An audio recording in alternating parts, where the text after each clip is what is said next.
Oke,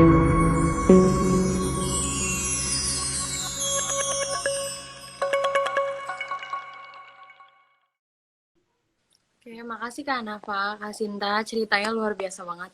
Berdua ini bener-bener inspiring banget. Itu kayak nge-trigger aku buat bener-bener ayo join semuanya.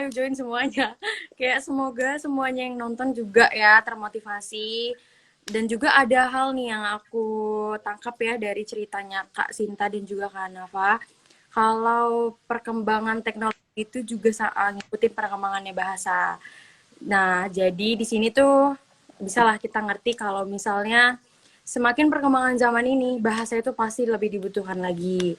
Nah, untuk kalian semua jangan lupa terus belajar, jangan berhenti.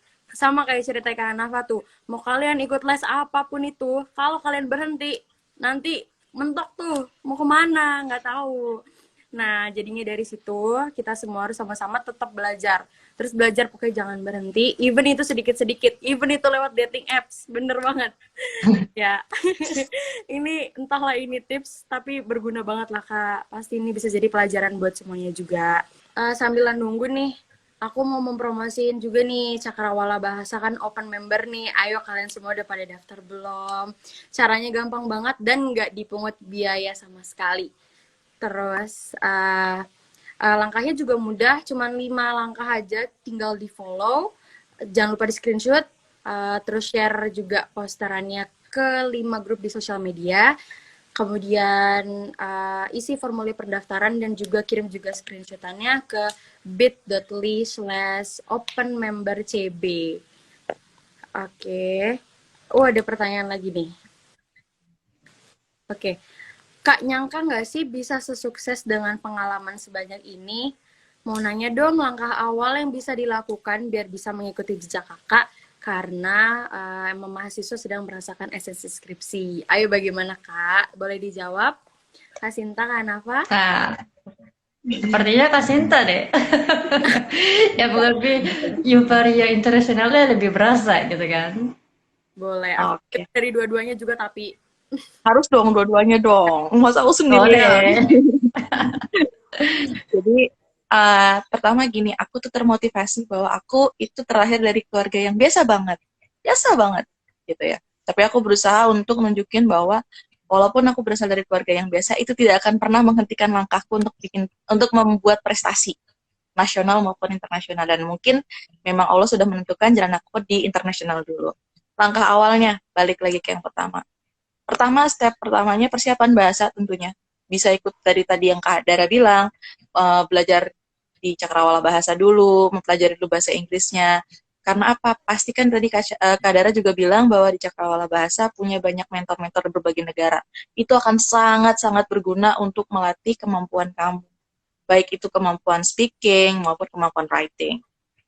Nah, kemudian setelah kamu merasa bahwa bahasa kamu cukup, mulailah ikut kegiatan internasional seperti Asia Youth Summit misalnya. Itu bisa banget jadi langkah awal karena di Asia Youth Summit itu bukan cuma dari Indonesia, tapi kami juga sudah menerima dari berbagai negara juga. Itu bisa sekaligus praktek. Gak usah takut bahasa Inggrisnya kurang, gak usah takut bahwa kamu nanti, aduh grammarku masih jelek, TOEFL-ku rendah, aku belum ngambil TOEFL. Gak usah takut, gak usah mikir kayak gitu. Yang penting speak up aja.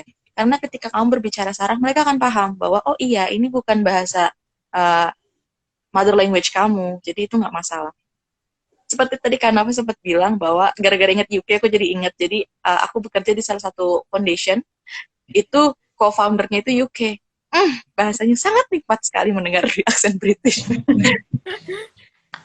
Apalagi kalau misalnya sudah pas lagi ada meeting sama British Council yang mereka mostly emang native British dan banyakan dari rata-rata Glasgow dan Scottish itu yang bener-bener bahasa Inggrisnya aksennya sangat sulit. Tapi balik lagi, bisa itu karena terbiasa dan terpaksa menurut aku. Jadi kadang-kadang kita harus dipaksa dulu nih untuk belajar sesuatu hal. Kalau dibilang, nyangka nggak sih akan bisa sesukses ini? Nggak nyangka. Apalagi waktu itu aku pernah dapat kesempatan juga dipercaya, Alhamdulillah, salah satu perwakilan dari Indonesia juga untuk menjadi pembicara di uh, Philippine Youth Festival dan Introspect Festival. Itu yang ngadain komunitas dari Philippines, mengundang berbagai negara juga. Itu kayak, serius, aku jadi pembicara nih. kayaknya aku tuh apa gitu dibandingkan pembicara-pembicara lain gitu kan. Pokoknya yang penting jangan pernah takut untuk nge-explore apa yang kamu milikin. Jangan pernah terpaku sama satu hal aja. Misalnya, oke, tapi modal utama tetap bahasa. Kunci utama itu adalah bahasa. Maka apa, bahasa itu sangat penting sekali karena itu adalah kunci. Kamu mau masuk ke pintu yang manapun, kalau kamu udah pegang kuncinya udah enak, gitu kan. Sama kayak aku diundang dari negara manapun, aku udah oke, fine. Karena memang bahasa Inggris ya memang sudah jadi bahasa biasa buat aku. Karena di kantor pun menggunakan dua bahasa, bahasa Inggris dan bahasa Indonesia, kayak gitu. Nyangka atau enggak, sama sekali demi Allah nggak nyangka. Ini benar kayak anugerah besar sekali sampai aku bisa berprestasi kayak gini, dan kemarin sempat dapat beasiswa fully funded juga untuk studi kursus bahasa Turki. Itu kayak, aduh, aku bener-bener pandemik ini justru sangat hiperaktif, beneran deh, itu bener-bener kayak 24 jam tuh nggak cukup. Aku kadang-kadang harus bangun jam 2 malam cuma buat ikut acara internasional kayak gitu-gitu, padahal paginya tuh aku harus kerja. Jam 4 pagi pernah juga aku harus bangun dan lanjut kerja lagi lembur kayak gitu. Itu benar-benar pengalaman yang luar biasa sekali. Jadi jangan pernah takut, jangan pernah berada terlalu nyaman di suatu zona. Ayo keluar dari zona nyaman kamu, hadapi rasa takut kamu karena kamu nggak akan pernah tahu potensi apa yang kamu miliki kalau kamu nggak pernah coba. Itu langkah awal. Ya emang kalau menurut aku kalau nggak pernah mau coba ya kita nggak akan pernah tahu. Ya. Aku seorang anak jurusanku hubungan internasional untuk studi. Tapi waktu itu aku dapat kesempatan, karena aku suka fotografi juga, aku dapat kesempatan salah satu foto aku dipamerin sama persatuan um, anak-anak fotografi dari New York. Kayak gitu-gitu. Jadi, kalau kamu nggak pernah mau coba, kamu nggak akan pernah tahu nih, apa aja sih potensi yang kamu punya, gitu kan. Siapa tahu, misalnya kayak aku suka bahasa, aku suka belajar bahasa. Tapi ternyata di bidang fotografi aku cukup lumayan juga kok. Di bidang desain, aku di kantor ngedesain juga, walaupun aku bukan jurusan desain gitu. Jadi ya memang kita harus bisa eksplor diri sendiri. Dan melalui ikut program-program internasional itu sangat-sangat membantu sekali. Karena kita akan bertemu dengan orang-orang yang percaya nggak percaya, walaupun mereka dari belahan dunia lain, tapi akan ada momen di mana kalian merasa bahwa klik gitu, ada satu frekuensi yang sama dengan mereka. Sama kayak di dating apps, walaupun banyak yang flirting juga. Iya. Jadi Nah, untuk tadi tipsnya, menurut saya itu kayak langkah awal.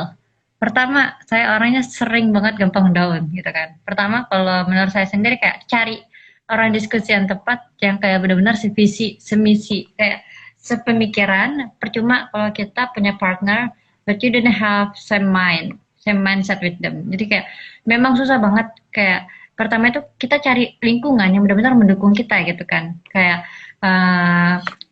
pengalaman yang tadi saya sempat singgung, kayak mungkin Allah itu misahin orang-orang yang mungkin nggak membuat diri saya itu berkembang gitu kan, karena Allah Tuhan itu punya rencana yang lebih baik yang nggak kita kira gitu kan.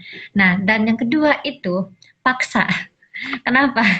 Emang benar kata Kasinta tadi, memaksakan diri keluar dari zona nyaman itu kayak aduh mager, terlalu keenakan gitu kan. Jadi kayak harus paksa, karena mulai dari kita maksa, kita nggak tahu di luar sana, di step berikutnya, mungkin kita akan mendapatkan satu hal yang nggak terduga, kayak Kasinta tadi, ditawarin acara internasional, bahkan ditawarin jadi panitia, karena ketika kita udah keluar dari zona nyaman, dan kita kayak ketagihan gitu kan, atau ketagihan ketika kita keluar dari zona nyaman, itu bahkan bakal dapat hal yang sangat nggak terduga dari kita sendiri.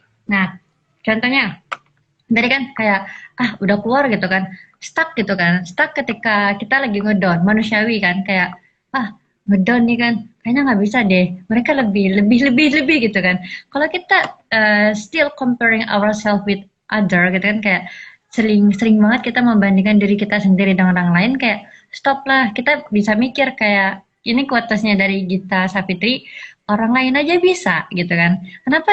Kenapa kita nggak jadi salah satu dari mereka gitu kan? Kenapa kita nggak coba untuk mulai buat jadi sesukses mereka gitu kan? Jadi kayak pertama paksa, habis itu paksa biasain diri kalian, terutama di bidang bahasa. Memang kayak bahasa itu memang awalnya agak susah, khususnya di grammar atau di struktur memang itu tantangan yang sulit.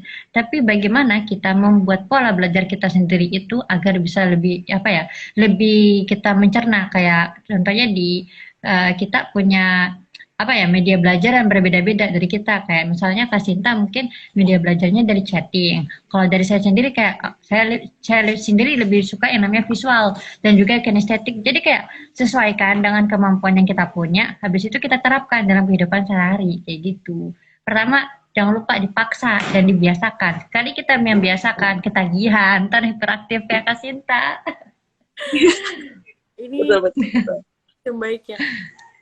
Paksa, paksa. Bisa karena terbiasa dan terpaksa. Ya.